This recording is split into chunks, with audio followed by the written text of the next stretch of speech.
नमस्कार, बायजूस आईएएस हिंदी में आप सभी का स्वागत है। और आज हम 27 नवंबर के द हिंदू समाचार पत्र में आए कुछ महत्वपूर्ण समाचारों का विश्लेषण करने वाले हैं। तो आइए शुरू करते हैं आज का समाचार विश्लेषण। सबसे पहले ये जान लेते हैं कि आज के इस सत्र में हम किन किन विषयों पर चर्चा करने वाले हैं। सबसे पहले राष्ट्रीय परिवार स्वास्थ्य संरक्षण को लेकर के जो डेटा आया है उसको आधार बना करके एक एडिटोरियल लिखा गया है, हम उसकी यहाँ पे चर्चा करने वाले हैं। मनरेगा को आधार बना करके एक एडिटोरियल आया है, हम उसकी भी यहाँ पे चर्चा करने वाले हैं। भारतीय कृषि को किस तरीके से अमूल के आधार पर यानी कि सहकारी समितियों का जो एक्सपीरियंस है उसका लाभ मिल सकता है, उस पर एक न्यूज़ आया है, हम उसकी भी यहाँ पे चर्चा करने वाले हैं। और जो कोविड का नया वेरिएंट आया है ओमिक्रॉन, उसको लेकर के जो न्यूज़ आए हैं हम उसकी भी यहाँ पे चर्चा करने वाले हैं। और सबसे अंतिम में इन विषयों पर आधारित मुख्य परीक्षा के अभ्यास प्रश्नों पर भी हम चर्चा करेंगे। तो आइए शुरू करते हैं आज के इस सत्र को। आज के पेपर के पेज नंबर 8 पर एक एडिटोरियल आया जिसका शीर्षक है a close reading of the NFHS 5 the health of India, और ये टॉपिक GS पेपर 2 हेल्थ से जुड़ा हुआ है। जैसा कि आप सभी जानते हैं कि स्वास्थ्य और परिवार कल्याण मंत्रालय के द्वारा NFHS 5 का जो दूसरा चरण है उसका डेटा जारी कर दिया गया है, और इस डेटा को लेकर के यहाँ पर बातें कही गई हैं। और यहाँ पर जो दूसरा लाइन है वो बहुत ही इंपॉर्टेंट है, जिसमें लेखक के द्वारा ये कहा गया है कि जिस तरीके से हमारे देश में स्वास्थ्य सुविधाओं पर GDP का बहुत ही कम हिस्सा खर्च किया जाता है, और उसके आधार पर अगर देखा जाए तो यहाँ पर जो डेटा रिलीज किया गया है वो काफ़ी अच्छा है। इस एडिटोरियल में NFHS 5 की जो इम्पोर्टेंट डेटाज हैं उसको लेकर के चर्चा किया गया है। जैसे यहाँ पर चर्चा किया गया है जनसंख्या के स्थिर होने पर। आप सभी को पता होगा कि NFHS 5 में जो सबसे बड़ी खबर आई है वो ये है कि हमारे देश में जो कुल प्रजनन दर है यानी कि टोटल फर्टिलिटी रेट है वह जो है 2.1 से नीचे चला गया है, और प्रायः सभी राज्यों में यह देखा जा रहा है कि वहाँ पर जो कुल प्रजनन दर है उसमें कमी आई है। यहाँ पर आपको ध्यान में रखना है कि TFR जो कि एक महिला के उसके जीवन काल में पैदा हुए बच्चों की औसत संख्या है, उसमें गिरावट आने का मतलब ये है कि भारत में जो आबादी है और उसका जो बढ़ने का रफ्तार है वह धीरे धीरे कम हो रहा है। और यह जो डेटा सामने आया है यहाँ पर वह काफ़ी इम्पॉर्टेंट हो जाता है, क्योंकि जनसंख्या वृद्धि को लेकर के पिछले दिनों काफ़ी चर्चाएं हुई हैं। तो यहाँ पर आपको ध्यान में रखना है कि भारत में जो कुल प्रजनन दर है उसमें गिरावट आ रही है, जिसका मतलब ये है कि हमारी जो कुल आबादी है वह अभी स्थिर हो गई है। इसी तरीके से यहाँ पर सेक्स रेशियो को लेकर के जो डेटा आया है उसका भी चर्चा किया गया है। यहाँ पर भी बहुत ही सकारात्मक एक न्यूज़ आया है। यहाँ पर कहा गया है कि राष्ट्रीय स्तर पर पहली बार प्रति 1000 पुरुषों पर 1020 वयस्क महिलाएं पाई गई हैं। तो यहाँ पर आपको ध्यान में रखना है कि जिस समय से NFHS की शुरुआत की गई थी, यानी कि जो पहला NFHS कराया गया था 1992 में, उसके बाद से पहली बार जो महिलाओं की संख्या है वह पुरुषों से ज़्यादा पाई गई है। NFHS का जो चौथा संस्करण था यानी कि जो 2015-16 में कराया गया था, उसमें जो है प्रति 1000 पुरुषों पर 991 महिलाओं की संख्या थी। लेकिन यहाँ पर जो NFHS 5 का डेटा है उसमें महिलाओं की जो संख्या है वह पुरुषों से ज़्यादा है। तो आपको ध्यान में रखना है कि यहाँ पर प्रति 1000 पुरुषों पर 1020 महिलाएं हैं। इसको लेकर के बहुत ही इंपॉर्टेंट डाटा द हिंदू समाचार पत्र में आया था, जिसको कि आप लोग ध्यान में रखेंगे। यहाँ पर बताया गया है कि भारत के किन किन राज्यों में महिलाओं की संख्या पुरुषों से ज़्यादा है। आप यहाँ पर ध्यान से देख सकते हैं, जो ग्रीन एरिया है वो यह बता रहा है कि वहाँ पर जो महिलाओं की संख्या है वह पुरुषों से ज़्यादा है। आप देख सकते हैं तेलंगाना में जो महिलाओं की संख्या है वह 1049 है प्रति 1000 पुरुषों पर। उसी तरीके से तमिलनाडु में, केरला में महिलाओं की संख्या पुरुषों की अपेक्षा ज़्यादा है। और रेड कलर से जिन स्टेट्स को दिखाया गया है वे वैसे स्टेट हैं जहां पर महिलाओं की संख्या 950 से भी कम है। यहां पर कहा गया है कि 6 ऐसे स्टेट हैं जहां पर जो सेक्स रेशियो है वह 950 से भी कम है, यानी कि महिलाओं की संख्या प्रति 1000 पुरुषों पर 950 से भी कम है। तो बहुत ही इंपॉर्टेंट डेटा है, इसको आप लोग जरूर ध्यान से पढ़ लेंगे। इसके अलावा यहाँ पर एनीमिया और कुपोषण को लेकर के भी चर्चा किया गया है। आप सभी जानते हैं कि एनीमिया एक प्रमुख स्वास्थ्य संकेतक है। एनीमिया का जो प्रभाव है वो हमारे स्वास्थ्य पर बहुत ही ज़्यादा पड़ता है, और इसी कारण से विश्व स्वास्थ्य संगठन के द्वारा भी इसे एक गंभीर सार्वजनिक स्वास्थ्य चिंता के रूप में वर्णित किया गया है। आपको यहाँ पर ध्यान में रखना है कि अगर अनीमिया का प्रतिशत जनसंख्या में 20 से 40 के बीच में है तो इसे मध्यम माना जाता है। और अगर हम भारत की बात करें तो भारत के अनेक राज्यों में जो है अनीमिया का जो स्तर है वह काफ़ी ज़्यादा है। यहाँ पर बताया गया है कि केरल में जो अनीमिया का प्रतिशत है वह 39.4% है, जिनमें अनीमिया पाया जाता है यानी कि खून की कमी पाई जाती है। वहीं गुजरात में अगर देखा जाए तो यह प्रतिशत 79.7% है। यानी कि केरल को छोड़ करके भारत के जो सभी राज्य हैं वह गंभीर की श्रेणी में हैं। वहाँ पर अनीमिया और कुपोषण जो है बहुत ही ज़्यादा है। द हिंदू में भी एक बहुत ही इंपॉर्टेंट डेटा आया है जहाँ पर बहुत सारी बातें जो हैं बच्चों को लेकर के और हेल्थ को लेकर के कही गई हैं। जैसा कि अभी का जो सर्वे आया है उसमें जो अनीमिया का प्रतिशत है वह 67.1% है 6 से 49 महीने के बच्चों में, जो कि काफ़ी ज़्यादा है और वह पिछले बार के डेटा से ज़्यादा दिखाई दे रहा है। यानी कि जो 15-16 में सर्वेक्षण हुआ था उससे यहाँ पर अनीमिया का जो स्तर है वो बढ़ा है, खास करके बच्चों में। यहाँ पर children under 5 who are stunted उसका भी डेटा दिया गया है। यानी कि वैसे बच्चे जो ठिगनेपन का शिकार हैं, यानी कि जिनकी औसत लंबाई जो है उनके उम्र के हिसाब से कम होती है, अगर उसमें देखा जाए तो यहाँ पर पूरे देश में 35.5% बच्चे ऐसे हैं जो कि स्टंटेड हैं। उसी तरीके से बच्चों में कम वजन की जो समस्या होती है यानी कि वेस्टिंग की जो समस्या है वो भी अभी भी काफ़ी गंभीर स्तर पर है। और यहाँ पर आप डेटा देख सकते हैं कि यहाँ पर 5 साल से कम उम्र के बच्चे जिनमें वेस्टिंग यानी कि कम वजन की समस्या पाई जाती है उनका जो प्रतिशत है वो 19.3% है। यहाँ पर आप देख सकते हैं कि इन दोनों श्रेणियों में जो है पिछले बार के सर्वे में जो डेटा आया था उससे कुछ सुधार हुआ है। और यह डेटा हमारे स्वास्थ्य सुविधाओं को लेकर के, हमारे स्वास्थ्य की जो स्थिति है हमारे देश में उसको लेकर के काफ़ी कुछ बताता है। तो अनीमिया से जुड़ी हुई जो डेटा हैं उनको आप लोग जरूर नोट कर लेंगे। यहाँ पर सिजेरियन सेक्शन डिलीवरी को लेकर के भी कुछ बातें कही गई हैं। और यहाँ पर कहा गया है कि भारत में सी सेक्शन यानी कि सिजेरियन सेक्शन जन्म उसमें जो है 4.3% की बढ़ोतरी हुई है। आपको ध्यान में रखना है कि NFHS फॉर्म यानी कि जो 15-16 में जो सर्वेक्षण किया गया था उसमें जो सी सेक्शन डिलीवरी है वह 17.2% था, जो कि NFHS 5 में 21.5% हो गया है। यानी कि इसमें 4.3% की बढ़ोतरी हुई है। यहाँ पर यह भी जानकारी दी गई है कि जितने भी सिजेरियन सेक्शन में जन्म होते हैं बच्चों के उसका लगभग आधा जो है वह शहरी क्षेत्रों में निजी स्वास्थ्य सुविधाओं में हुआ है। यहाँ पर आपको यह भी ध्यान में रखना है कि केवल नागालैंड और मिजोरम ऐसे राज्य हैं जिसमें सिजेरियन जन्मों में कमी आई है। तो सी सेक्शन डिलीवरी को लेकर के भी यहाँ पर बातें कही गई हैं। तो इसी तरीके के कुछ महत्वपूर्ण डेटाज को लेकर के यहाँ पे समझाने का प्रयास किया गया है कि जिस तरीके से भारत के द्वारा स्वास्थ्य सुविधाओं पर बहुत ही कम खर्च किया जाता है, अगर हम उससे तुलना करें NFHS 5 के डेटाज की तो यहाँ पर जो प्रदर्शन है वो काफ़ी संतोषजनक है।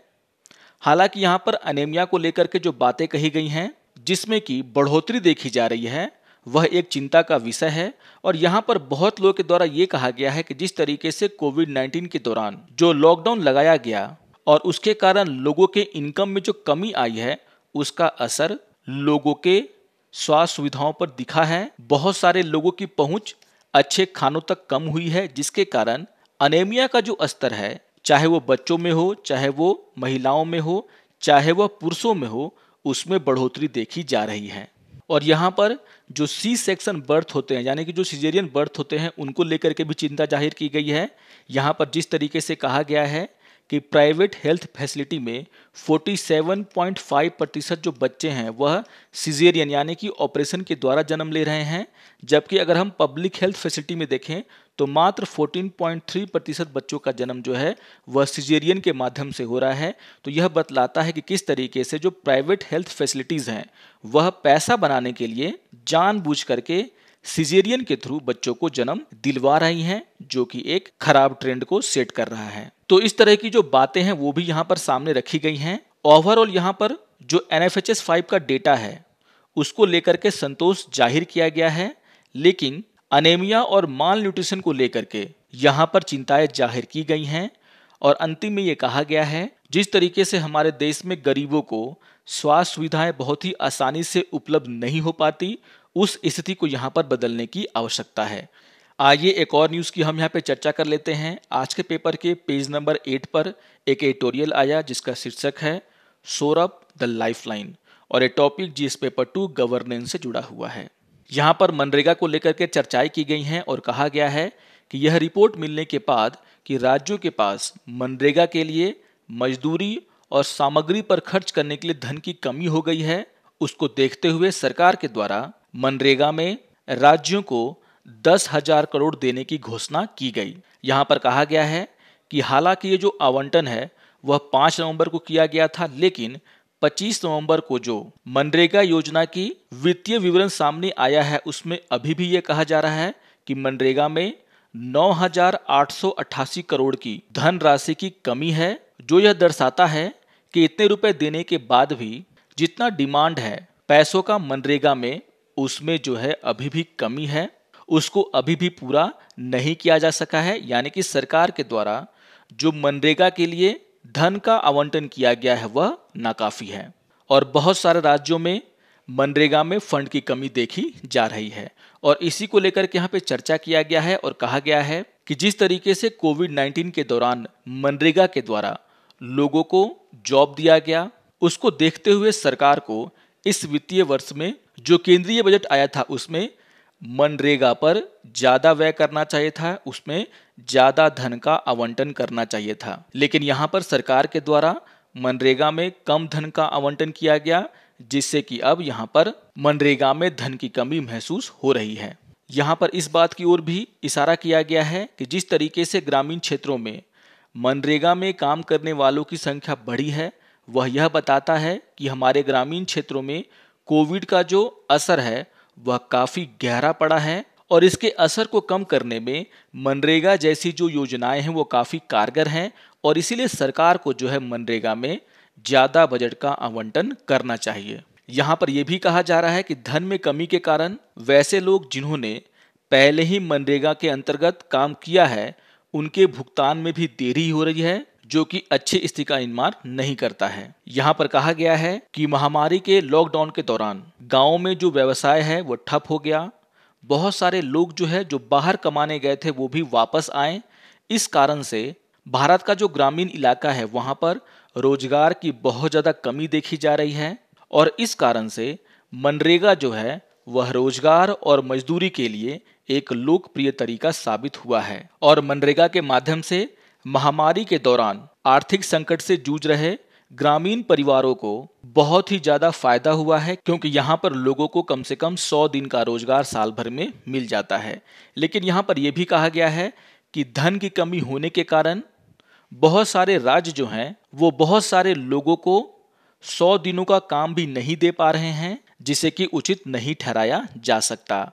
यहाँ पर मनरेगा में धन के आवंटन को लेकर के कुछ डेटा दिया गया है। यहाँ पर कहा गया है कि 2021-22 में मनरेगा में जो कुल आवंटन था वह 73,000 करोड़ का था, जबकि अगर हम 20-21 में देखें तो मनरेगा के व्यय में जो संशोधित अनुमान था वह 1,11,500 करोड़ का था। तो अगर देखा जाए तो जो करेंट बजट है उसमें पिछले साल के मुकाबले कम बजट का आवंटन किया गया है। यहाँ पर कहा जा रहा है कि स्पष्ट रूप से यह योजना एक बजट समस्या से ग्रसित है, जिसके कारण इसकी लोकप्रियता के बावजूद इसके लागू करने में बाधा उत्पन्न हो रही है, जिसे ठीक करने की आवश्यकता है। यहाँ पर सबसे अंतिम में यह कहा गया है कि जिस तरीके से केंद्र सरकार के द्वारा प्रधानमंत्री गरीब कल्याण अन्न योजना को मार्च 2022 तक जारी रखने का सही काम किया गया, यह देखते हुए कि कोविड-19 का जो प्रभाव है वह भारत के गरीब परिवारों पर बहुत ही ज़्यादा पड़ा है।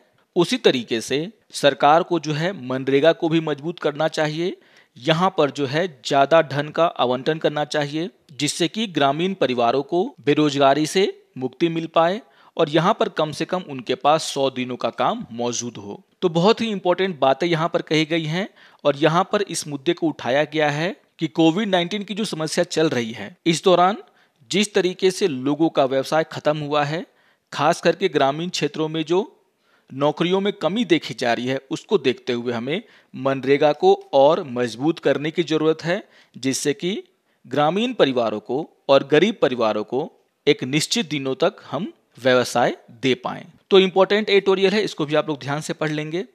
आइए एक और न्यूज़ की हम यहाँ पे चर्चा कर लेते हैं। आज के पेपर के पेज नंबर 8 पर एक एडिटोरियल आया जिसका शीर्षक है Indian agriculture needs a Verghese Kurien, और ये टॉपिक जिस पेपर 3 एग्रीकल्चर से जुड़ा हुआ है। तो आप सभी जानते हैं कि 26 नवंबर को वर्गीस कुरियन की 100वीं बर्थ एनिवर्सरी मनाई गई, जिन्हें हम भारत के मिल्क मैन के नाम से जानते हैं। और जिस तरीके से उन्होंने अमूल की स्थापना की और एक सहकारी मॉडल को भारत के सामने रखा, और जो उसकी सफलता है वह एक तरीके से हमें यह रास्ता दिखा रही है कि हम किस तरीके से जो हमारे किसानों की समस्याएं हैं, जो कृषि में समस्याएं हैं, उसको भी कोऑपरेटिव मॉडल यानी कि सहकारी मॉडल्स के थ्रू ठीक कर सकते हैं। और उसी को लेकर के यहाँ पे चर्चा किया गया है, यहाँ पर बताने का प्रयास किया गया है कि किस तरीके से अमूल की जो सफलता है उसका उपयोग हम अन्य कृषि वस्तुओं में नहीं कर पाए, और अगर हम ऐसा कर पाते तो जिस तरीके से दूध उत्पादन में भारत आज दुनिया में नंबर 1 है, उसी तरीके से बहुत सारे कृषि वस्तुओं के उत्पादन में भी भारत का अच्छा स्थान होता, भारत के किसानों की स्थिति काफ़ी अच्छी होती। यहाँ पर कहा गया है कि भारतीय खेती के बारे में कुरियन की जो गहरी समझ थी और जिस तरीके से उन्होंने कृषक समुदाय का विश्वास जीता था, उसी के कारण अमूल जो है अपने शिखर पर पहुंच पाया।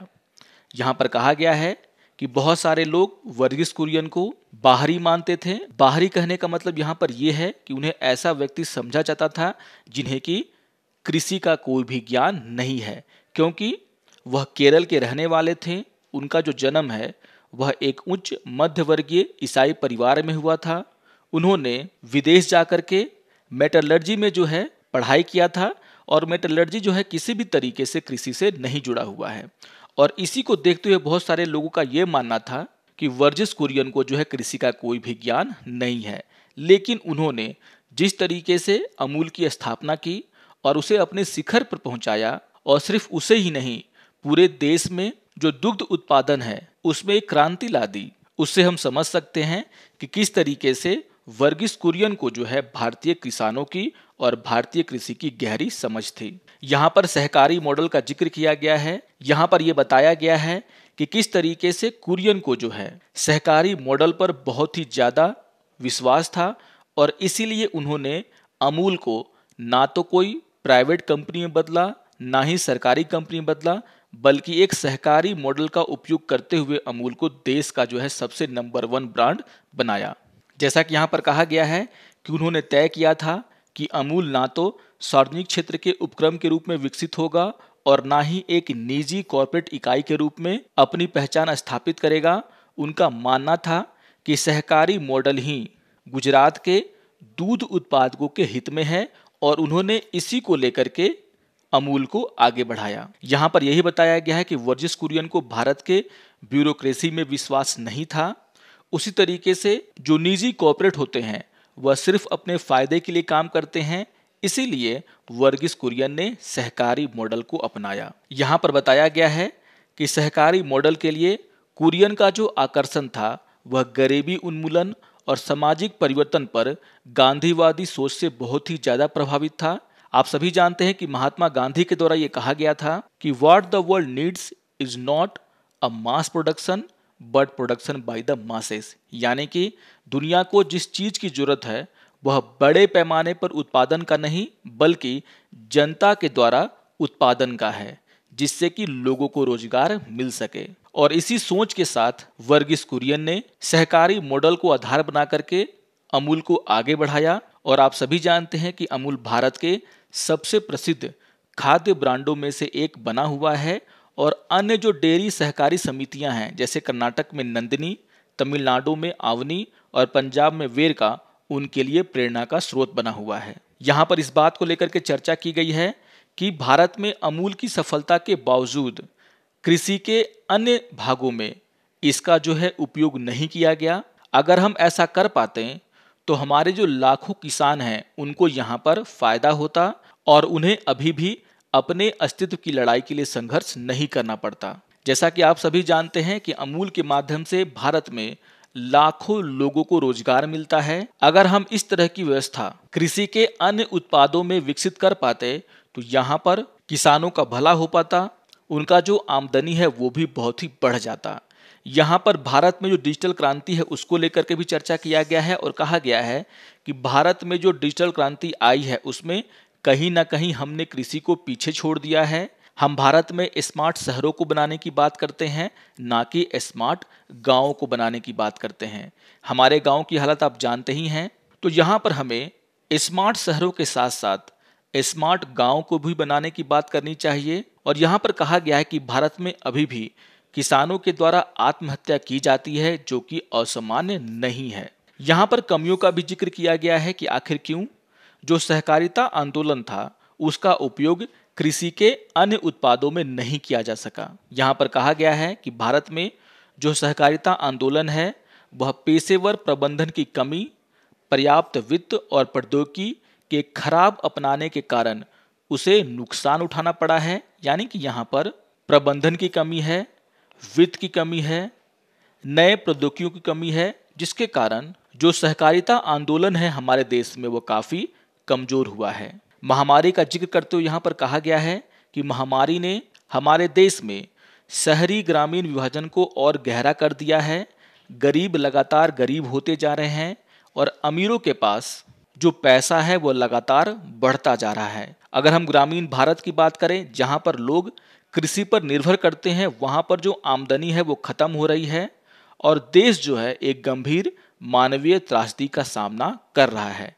और इसको देखते हुए जिस तरीके से वर्गीस कुरियन ने एक सहकारी समिति के माध्यम से लाखों किसानों की जिंदगी को बदला है, उसी तरीके से उनके एक्सपीरियंस का लाभ उठाते हुए हमें भारत के कृषि में भी मूलभूत बदलाव करने होंगे, जिससे कि करोड़ों किसानों का भला हो सके। तो अमूल की सफलता को कृषि के अन्य भागों में भी दोहराने की जरूरत है, जिससे कि किसानों का जो आमदनी है उसे बढ़ाया जा सके और जो समस्याएं हमारे देश में चल रही है किसानों को लेकर के उसका हम निदान कर सकें। तो बहुत ही इंपॉर्टेंट मुद्दे को यहाँ पर उठाया गया है। इस एडिटोरियल को आप लोग जरूर ध्यान से पढ़ेंगे। आइए एक और न्यूज़ की हम यहाँ पे चर्चा कर लेते हैं। आज के पेपर के पेज नंबर 1 पर एक न्यूज़ आया जिसका शीर्षक है Omicron a new variant of concern, और ये टॉपिक जिस पेपर 2 हेल्थ से जुड़ा हुआ है। जैसा कि आप सभी जानते हैं कि WHO के द्वारा शुक्रवार को साउथ अफ्रीका में जो कोविड का नया वेरिएंट पाया गया है उसका नामकरण किया गया है और उसका नाम रखा गया है ओमिक्रॉन, जिसे कि न्यू वेरिएंट ऑफ कंसर्न का दर्जा दिया गया है। इसका मतलब ये होता है कि यह कोविड का एक ऐसा वेरिएंट है जिससे कि दुनिया को खतरा हो सकता है। आप इसके साइंटिफिक नेम को भी ध्यान में रखेंगे जो कि है B.1.1.529, जिसे कि हम बोलचाल की भाषा में ओमिक्रॉन के नाम से जानते हैं। और यहाँ पर इस न्यू वेरिएंट के जो मरीज हैं वो भी दुनिया के अलग अलग भागों में मिलने शुरू हो गए हैं। यहाँ पर बताया जा रहा है कि साउथ अफ्रीका में 100 से ज़्यादा, हांगकांग, इजराइल, डेनमार्क, बेल्जियम में भी इसके मरीज पाए जा रहे हैं। इसी के साथ साथ जो एक न्यूज़ आया है भारत में कि भारत के द्वारा 15 दिसंबर से इंटरनेशनल फ्लाइट को जो है सुचारू कर दिया जाएगा, वो एक बहुत ही इंपॉर्टेंट न्यूज़ बन जाता है। और यहाँ पर कहा गया है कि 20 मंथ के गैप के बाद 15 दिसंबर से सारी जो इंटरनेशनल फ्लाइटें हैं उसको भारत शुरू करने जा रहा है। और यहाँ पर जो नंबर ऑफ फ्लाइट होंगी वह उस देश के हेल्थ रिस्क को ध्यान में रखते हुए तय की जाएंगी। यहाँ पर कहा गया है कि US, Canada, Australia, UAE, Saudi Arabia, Thailand और श्रीलंका में जो है 100% उड़ानों को मंजूरी दे दी गई है। यानी कि कोविड के आने के पहले जिस तरीके से इन देशों से उड़ानें आती थी उसी तरीके से जो है इन देशों में उड़ानें जो है शुरू की जाएंगी। वहीं अगर हम यूरोप, सिंगापुर की बात करें तो यहाँ पर प्री कोविड फ्लाइट यानी कि कोविड के आने के पहले जो फ्लाइट की स्थिति थी, जितने नंबर में फ्लाइट वहाँ पे आते जाते थे उनका 75% को मंजूरी दी गई है। वहीं चाइना और हांगकांग के लिए जो है यहाँ पर जो मंजूरी है वो सिर्फ 50% फ्लाइट की है। तो यह एक बहुत ही इंपॉर्टेंट न्यूज़ हो जाता है क्योंकि अभी अभी WHO के द्वारा कोविड के वायरस का नया वेरिएंट को वेरिएंट ऑफ कंसर्न का दर्जा दिया गया है। और अगर यहाँ पर भारत अपनी इंटरनेशनल फ्लाइट को शुरू कर देता है तो यहाँ पर भारत में भी इस वेरिएंट के आने की पूरी संभावना है और सरकार इसके बाद जो है किस तरीके से इसको डील करेगी, यह एक देखने वाली बात यहाँ पर होगी। आइए अब आज के विषयों पर आधारित मुख्य परीक्षा के अभ्यास प्रश्नों पर चर्चा कर लेते हैं। यहाँ पर क्वेश्चन नंबर 1 है, यह देखते हुए कि देश सकल घरेलू उत्पाद के हिस्से के रूप में स्वास्थ्य और शिक्षा पर कितना कम खर्च करता है, राष्ट्रीय परिवार स्वास्थ्य संरक्षण में सुधार उल्लेखनीय प्रतीत होते हैं, चर्चा करें। तो काफ़ी इंपॉर्टेंट न्यूज़ है ये और यहाँ पर जो डेटा दिए गए हैं उसका आप उपयोग जरूर करें जब आप अपने उत्तर की संरचना करें। तो आपके एग्जाम के लिए NFHS का जो डेटा है वो काफ़ी इंपॉर्टेंट है और यहाँ पर जब आप उत्तर लिखेंगे तो यहाँ पर आप इस सर्वेक्षण की चर्चा करेंगे और इसके मुख्य भाग में जो इंपॉर्टेंट आंकड़े हैं उसके ऊपर जो है डेटा देंगे ताकि आप अपने बात को यहाँ पर प्रूफ कर पाएं और यहाँ पर आप यही बताएंगे किस तरीके से हम अपने देश में स्वास्थ्य सुविधाओं को ठीक कर सकते हैं। आइए अब क्वेश्चन नंबर 2 पर चर्चा कर लेते हैं। क्वेश्चन नंबर 2 है, ऐसा लगता है कि अमूल की सफलता अन्य कृषि वस्तुओं में समान आंदोलन के लिए उत्प्रेरक नहीं बन पाई है। देश में कृषि समस्याओं को सुलझाने में यह किस तरीके से मदद कर सकता है, इस पर चर्चा करें। तो यह भी बहुत ही इंपॉर्टेंट क्वेश्चन है। जब आप इसके उत्तर को लिखेंगे तो यहाँ पर सबसे शुरू में आप भारत में जो अमूल की सफलता है उसका उल्लेख करेंगे और मुख्य भागों में आप ये समझाने का प्रयास करेंगे कि किस तरीके से एक सहकारी मॉडल का आधार बना करके अमूल को विकसित किया गया और इसके द्वारा भारत में जो किसानों को जो है आय बढ़ाने में मदद की गई। और यहाँ पर आप ये भी समझा सकते हैं कि जिस तरीके से हमने अमूल के मामले में जो हमारा एक्सपीरियंस है, अगर हम उसका उपयोग कृषि के अन्य भागों में करें तो यहाँ पर भारत के किसानों को फायदा हो सकता है। इसको बताने के लिए आपको अपने पॉइंट यहाँ पर लिखने होंगे। तो इम्पोर्टेंट क्वेश्चन है, इसको लिखने का जरूर प्रयास करें। आशा करता हूँ कि आपको आज का ये समाचार विश्लेषण पसंद आया होगा। सारे टॉपिक्स बहुत ही इंपॉर्टेंट हैं, आप जरूर इनको रिवाइज कर लेंगे और अगर आपको ये वीडियो अच्छा लगे तो आप जरूर इसे लाइक करें, शेयर करें और दूसरों को भी सब्सक्राइब करने के लिए प्रेरित करें। तो मिलते हैं समाचार विश्लेषण के अगले अंक में, तब तक के लिए नमस्कार और धन्यवाद।